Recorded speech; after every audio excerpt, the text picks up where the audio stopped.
Hey, what is up everyone? Welcome back to another review, and today I'm going to be taking a look at the high-grade D Gundam First from the manga Double Fake Under the Gundam. Now, first off, I will mention that this Gundam is Gundam by name only because it is not a Gundam, hence the double fake. But one thing that is for definite is this is one hell of an awesome gunpla. As you can tell from the color of the box right there, this is premium Bandai exclusive, so I got mine right here through those awesome people over at Bai. You can too link in the description. And I am super impressed by this. There's a lot of premium Bandai kits that aren't so premium, but there are some that definitely are, and this is one of them. This was built from the ground up 100% for this kit right here. It shows, it feels fantastic, and it is awesome. Now let's check it out.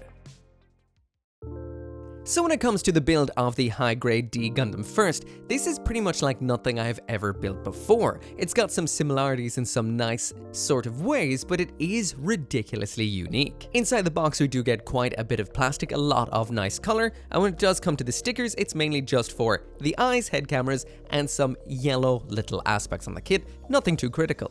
Just in case you want the TLD or really quick about what this Gundam right here is, so you don't have to jump over to the wiki, this is from a Gundam manga that is set in 0090. So that is 2 years after Gundam Zeta, but 3 years before the events of Char's counterattack. This guy, it gets a little hairy from there because I haven't actually read the manga, but as far as I know, and has customized a mobile worker to look like a Gundam. So this kit right here might look like a Gundam, but underneath, like it says under the Gundam, well, it's fake.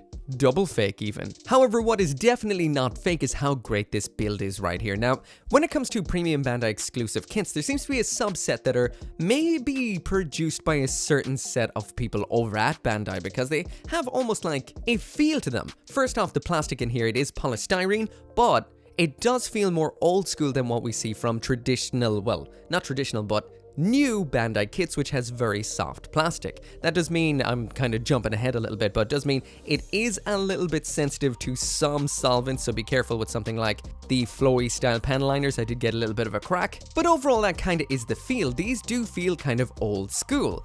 In a way, kind of like the Master Grade Gundam Mark II. For example, the inner frame is in that kind of nice light sort of purple, as opposed to the traditional inner frame gray we get on a lot of regular standard Gundam kits. On top of that, these shades of color on this are definitely more Gundam Mark II-ish, and very similar to what we would have seen from exclusive premium Bandai kits before, like the Gundam F90. All of those aspects, combined with the fact that this is a very unique design for something with the moniker Gundam, really lead to a truly fun and interesting build. We've got interesting pistons in the design of the legs, armor only towards the front, unarmored towards the back. The colors are extremely vivid. Inside of the waist we've got some nice pistons too, which are ball jointed and move very nicely with the articulation, and when we get into the torso there's some great color separation and unique aspects to the way it does build up, leaving some nice gaps into the armor, into the internal structure. There's a little bit of an asymmetrical aspect to this build. Up on one of the shoulders we've got a very nicely detailed segment which has nice color separation and one tiny little part. When we get up into the shoulders,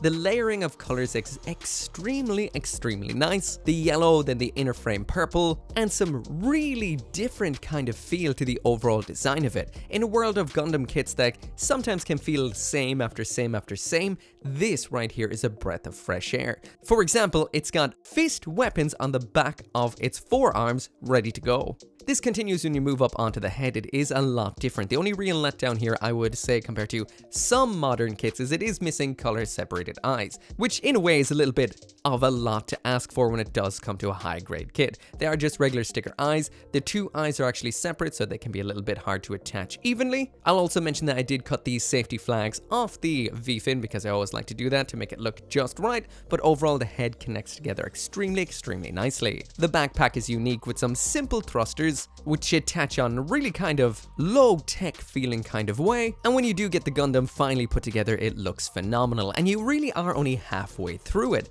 The accessories in here almost make up half the kit. We've got a shotgun, various smaller weapons of different types. We've got 2 beam sabers, which are made out of 3 parts each, including the beam, and the most unique An involved part of the build when it comes to the accessory is the shield. When I first saw the release images of this, the shield is in yellow, which is not really a color that is predominantly on the Gundam. It is there in certain aspects. I thought it would clash a little bit, but it does not. It also has some interesting panels round back for attaching the weaponry into, some grenades, a whole lot going on. This is an incredibly nice build. Again, the only point this would really be losing out on is the fact that there is no real color separated eyes, but again, that's asking for a lot. Overall, really fun build. Was a lot of fun to make.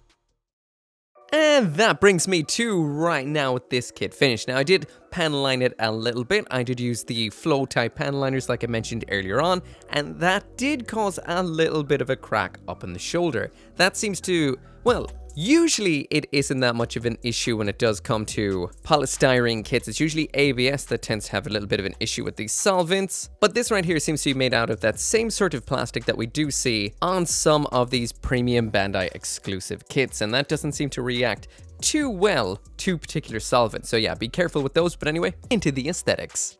Anyway, there we go. There is the kit out of the box, pretty much straight built with a little bit of panel lining. Overall, I am ridiculously impressed by this on a whole lot of different layers. Now, just to get the one, and it's not even a negative aspect out of the way, the one kind of non-premium thing about this kit out of the way is the eyes having eye stickers. It's a standard high-grade thing, so it's not that big of a deal, but it really is what keeps this from ascending to the next level high-grade gunpla-wise. But besides that, this kit looks absolutely phenomenal. Again, like I've mentioned before, this is very in line with a lot of Premium Bandai's actual exclusive build from the ground up releases. It's very similar to the Gundam F90 in regard to the colors. Actually, just while I'm saying that right now, I might as well give a bit of an example. So I did just build this very recently, and that is the Gundam F93Y Cluster Gundam. So that is it right there. As you can see, all of the colors on this are ridiculously vivid, more vivid than you'd see on a standard regular Gundam release, and the plastic all has a kind of shine to it in an old school kind of way. On top of keeping this very old school looking is that cool purple inner frame. So this kit does not have your standard grey inner frame, it actually has purple. And that brings us to another kit that this really reminds me of. Oh man, I actually turned around there and was disappointed by the fact that I don't have on the shelf. Well anyway, what it reminds me of is the Master Grade Gundam Mark II. That always had this kind of color inner frame, and I always thought it was a nice touch. It sets it apart from most Gundam model kits out there, and this kit is doing exactly the same. On top of that, this is not technically a Gundam, so it does mean we have some very interesting design elements. Like around back, you can see into a lot of the mecha anatomy of the legs. We've got some nice thrusters down there too. This is apparently a Gundam kind of veneer built onto a mobile worker, which gives it a very different feel with that Gundam look. Looking at the arms, we've got some light armor on top of some nice inner frame aspects. Another pistony looking bit in the front of the arm. This is in the torso area around the waist zone. And I will bring these up again later on. I'm so excited by how cool they are. We've got the most simple but awesome pistons in the waist right here. So these move on a ball joint up top and down bottom, and they look and feel so cool. So this was doing Gundam Barbatos before Barbatos ever existed. Again, overall a very unique Gundam kit, which again really does harken back to the Mark II in certain ways. We've got that Vulcan unit on the side of the head, or at least that's what I assume that is. On top of that, we've got some cool yellow aspects molded in and coming through from underneath, which looks nice. The verniers looking incredible all over the place. The detail on this is stupendous. The head is a unique kind of design which has an almost bug-esque aspect to it, but overall this is just a beautiful, amazing looking high grade kit. This is a truly premium Bandai kit. So slamming it down side by side with the official art, as you can see, overall it gets all of the beats pretty much perfect, but giving it a more traditional high-grade Gundam kind of style to it. Overall it does look fantastic. The only colors I'm really missing from what I can see are a yellow little section in the side of the chest, and in the knee vents, apparently we're meant to have a little bit of yellow, but that is not represented on this. So overall quite good, but not entirely perfect. But if you didn't know about those little aspects, which can be painted really easily, it still looks phenomenally cool. So like I mentioned during the build, there are some stickers involved with this kit, and I did use every single one of them. For the most part, it's just the yellow various aspects. Some of these are on The accessories, they go into recessed aspects for the most part, so I won't be talking about those until I'm actually talking about the accessories, but overall not too bad. As for on the actual mobile suit itself, or should I say mobile worker, it's just the eyes up here, the head cameras, and a couple of bits for on the chest and the waist unit. The eyes and the head camera are standard enough, so reflective foils. The head camera is very normal. The eyes do have to be put on as two separate eyes, so that can be a little bit difficult depending on how you find stickers. Moving down to the chest, and it's just that tiny little red reflective section. The yellow one there is actually coming through from underneath, which is impressive. And we've got these two tiny yellow ones on the waist unit, the one up top and the one below. So again, stickers, not too bad at all, but we are missing a little bit of color in the knee vents. As for a size comparison, there it is beside two standard size Gundam, being the high-grade Gundam Revive on the left and the high-grade Gundam Mark II on the left. So as you can see, it is a taller than average Gundam with a lot of width to the shoulders. Besides some other high-grade Gundams, we got high-grade Barbatos, high-grade Gundam G-Self, high-grade Gundam Exia, high-grade Gundam Ariel, high-grade Gundam Freedom, high-grade Gundam EX, and the high-grade G-Quax. Jumping now into the accessories, and with the high-grade D Gundam First, you get a whole ton of weapons and equipment. You get a pair of beam sabers, a massive feature-filled shield, beam shotgun, drill gun, a bunch of wires for using with all of the equipment, some wired bombs, and a bunch of various equipment that it uses as weaponry. Finally, then we do have one left hand for holding onto some of the equipment. First up, when it comes to the included hands in here, these are your usual kind of gunpla holding hands with the square hole in them. We do only have one alternate hand in here, which is the left hand, which is this pre-posed cupped one right here. And I will mention these are not your standard hand color, so that does mean actually getting matching hands to match right out of box is pretty much impossible. Swapping them out is super easy. It's just your standard ball joint, so you pop it out and pop it back in like so. This is what the alternate hand looks like, and as you can tell, this isn't your standard posed widespread hand. This is actually for holding onto something. So skipping ahead ever so slightly to the bottom of the shield right here, and we do have these little sections right here. Now these are called something strange. They're called, actually these are attached onto this panel and pop out on top of this. Man, they're fairly held on there. Man, that's more like a Lego connection than a gunpla connection. But yeah, these are called large Torimochi bullets, which whatever that means, I'm not particularly sure. And these are a little bit on the funny side, because when you actually attach them into the hand, they just kind of rest in the palm. They'll just fall out, except when I try to turn it upside down, they don't fall out. And then when I turn it the right way around, they do fall out. Yeah, they're not even held in with pressure. They're kind of just relaxing in there. So you'll have to stick them on with something if you do want to display them like this. So next up in here, we've got two fairly standard beam sabers. These have a little bit of a tab hole in them like so. They are designed in such a way that they can't just slide into the hands. You have to remove this little bit like so, or you could just open up the hands, and then you can sort of just slot them in just like so. As you can see, they pop in the normal kind of way, so it's not the actual tab hole that's in these that hold them into the hands. That's actually to attach on this little adapter segment like so, which is used for storing these on the side, skirting armors, just like that. And that right there is what the D Gundam First looks like with its beam saber attached. So overall, fairly normal, but looks great in a pose. So the next weapon we have in here is a beam shotgun, which is a ridiculously hilarious idea for a weapon. So we've got the handle back here, fairly simple. This is all just made out of two parts that split down the middle, and the front section right here is the third piece. So quite simple and just all in the one color. Getting the shotgun into the hand is the same as with most weapons. It's the sandwich way of doing it. The hand is the bread, you pop open the two slices of bread, the shotgun is the ham in the sandwich, and there you're done. Holds in perfectly and looks great. So the next piece of equipment we have in here might just be the most impressive, and that is the shield. The color separation is fantastic. The part separation around back is even more fantastic, and this can be used very nicely with the included weaponry. By removing these panels right here, we do have some slots for attaching certain weapons into. First off, we've got the magnetic anchor. I will mention before I pop this in here, this does have an actual little wire functionality thing where you just pop off the anchor section like so, pop this wire on like this, and then onto the anchor like so, and you can display it shot out just like that. This can be done with a multitude of the weapons, and I will try it out with another one in a little bit. But yeah, when this is in its normal state, you can pop this into the upper slot, covered up with the top panel. Another similar weapon to what we would have seen before is the rivet gun. this one just pops in the bottom like this, and you can cover both up with the panels, and that is fantastic, adding even more detail to an already detailed shield. This attaches into a simple slot in the rear of the forearm just like so, and that right there is what it looks like attached. And finally, we've got a little bit of a pose with both the beam shotgun and the shield, both looking incredible and extremely unique and impressive. The next weapon we have is this one right here. Again, very similar to the last two weapons we just saw. It doesn't say what it is in the actual wiki or in the kind of diagrams of the kit, but to me it just kind of looks like a paint spraying gun of some description. Next up, and we'll take a little bit more time with this one right here, this is the drill gun. So this does have a drill section up front, which does pop off like this. There is the drill. Again, this can be held together with the wire that is included, and we do actually have a little bit of a hole here. Well, goodbye. There's a hole in the back of it. There's a hole in the back of the anchor too, but I didn't show that.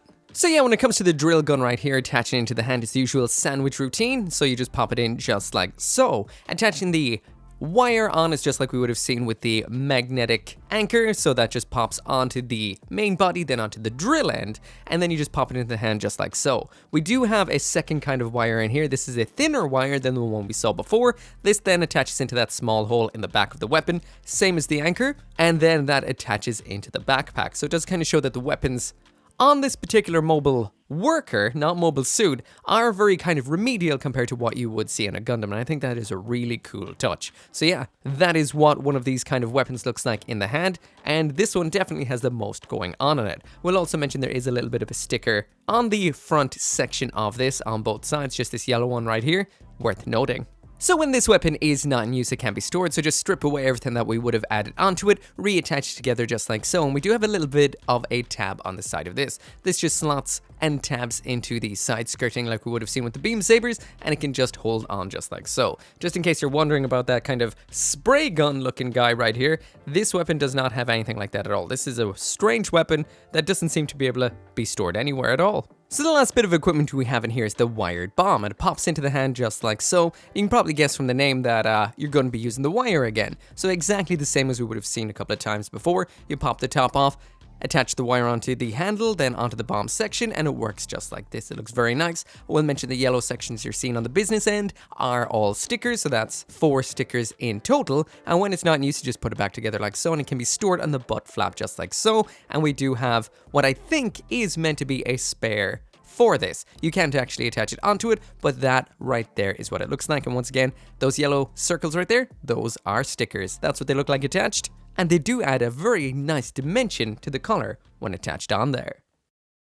So finally now onto the articulation, and when it comes to the overall strength of this kit, it is quite strong. Occasionally I do feel the legs feel a little bit on the loose side. Maybe they're not all the way pushed in, they might be making their way off, but otherwise no, rock solid, pretty nice. So throwing it into the usual pose, and it does incredibly well. There is a couple of aspects that are a little bit limited, like the ankle and the butt flap is stuck in place, so it does limit movement to the back a little bit, but overall it does the pose and does it absolutely perfectly. If we could get a little bit lower in the lunge, it would be nice, but overall, again, this is meant to be a mobile worker pretending to be a Gundam, so it's not going to pull off over-the-top yoga poses or anything crazy that a higher end machine would, but overall, as far as the kit goes, very nice. Let's check everything out. The neck is an incredibly designed double joint. We've got a ball joint up top, a hinge down bottom, and the ball of the neck is towards the back, giving you a massive range of movement up and down. We've also got nice side to side as well. When it comes to the shoulders in here, these are ball joints, although we do have a little bit of articulation inside the body that will move the arm to the front and back, as well as up and down. With the arm reattached, there it is front and back. Very nice. We've got the full rotation all the way around. It's on a ball joint, so there's a little bit of extra movement to that too. Shoulder armor is not attached to the arm, so that moves up and down independently to the arm. We've got full rotation at the upper bicep. When it comes to the bend at the elbow, it is a double jointed bend that moves ever so nicely. Very satisfying bend right here.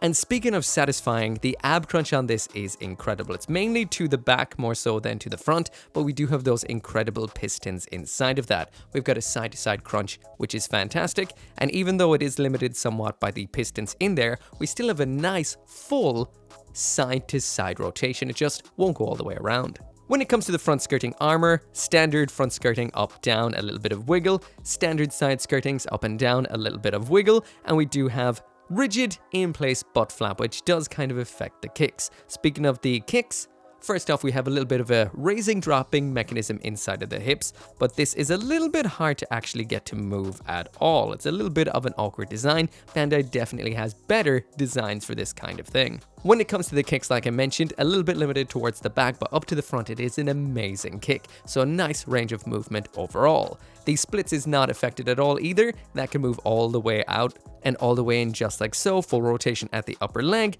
The knee bend, just like we would have seen with the elbow bend, is incredible. Once again, very fluid, moves nicely, and there is a little bit of extra movement inside of the knee, which is very satisfying to look at. Finally then, when it does come to the ankles, there's a lot going on here. There's an up and down kind of motion in it. We've got downwards movement at the toe, which is nice for dynamic jumping and flying poses, and a little bit of side to side too. The design here is somewhat similar to the Witch from Mercury kits, as the heel and the toes are separate from each other and from the foot in general. When it comes to the backpack, this is quite limited, and it's just a little bit of down and upwards movement on both of these. Overall though, the articulation on this is ridiculously impressive. Everything is fluid, everything moves well, everything is solid, and it is so satisfying to pose. There is a couple of letdown aspects. The butt flap gets in the way of some things, the ankles could give a little bit more, but overall it is impressive, it is solid, and it looks great in every pose.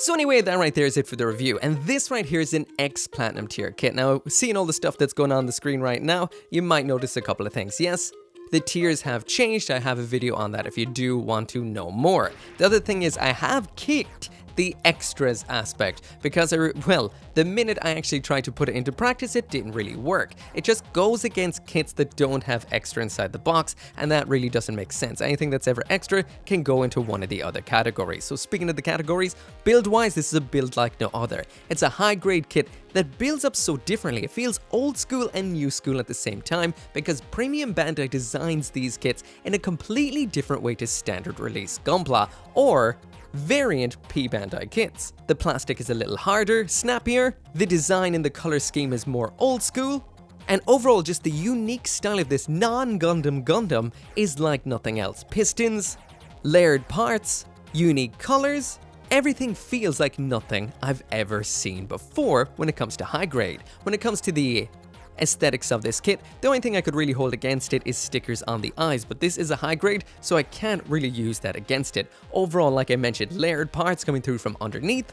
The plastic on this, like I mentioned, is a sharper, harder plastic than we see on full release normal kits, so it does kind of catch the light in a nicer sort of crispy kind of way. We've got minute detail all over the place, and it looks like nothing we have ever seen before when it comes to high-grade gunpla. Articulation-wise, this will pull off any pose you ever wanted to. It's only limited a bit because of the butt flap, a little bit at the ankles, but not too much. Overall, it poses great, it poses uniquely, and it's got articulation in ways I've never seen before, like in the neck, as well as the waist. Finally, when it does come to the accessories in here, you've got a mini armory. Everything for the most part is pretty normal, besides the shield. It's got so much going on, it's so premium, layered parts once again, the panels that pull away for attaching in more weaponry inside of it. It's just this centerpiece of this kit's accessories. Everything else works perfectly. There's lots of unique weapons which require wires, and for the most part, most of, if nearly all of the equipment can be mounted on the Gundam at once, which is a huge plus too.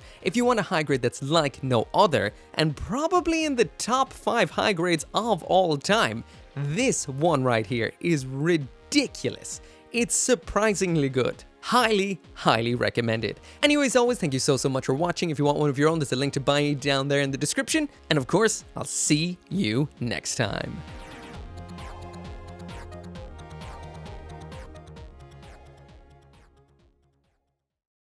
As always, I cannot finish this video right here without thanking every single one of you guys for watching, and special thanks to those who support me on both the channel memberships as well as on Patreon, including Simon, Scotty Thomas, Abraxas, Orgy59061, Joe, Vanfon, and Caleb Engelhardt.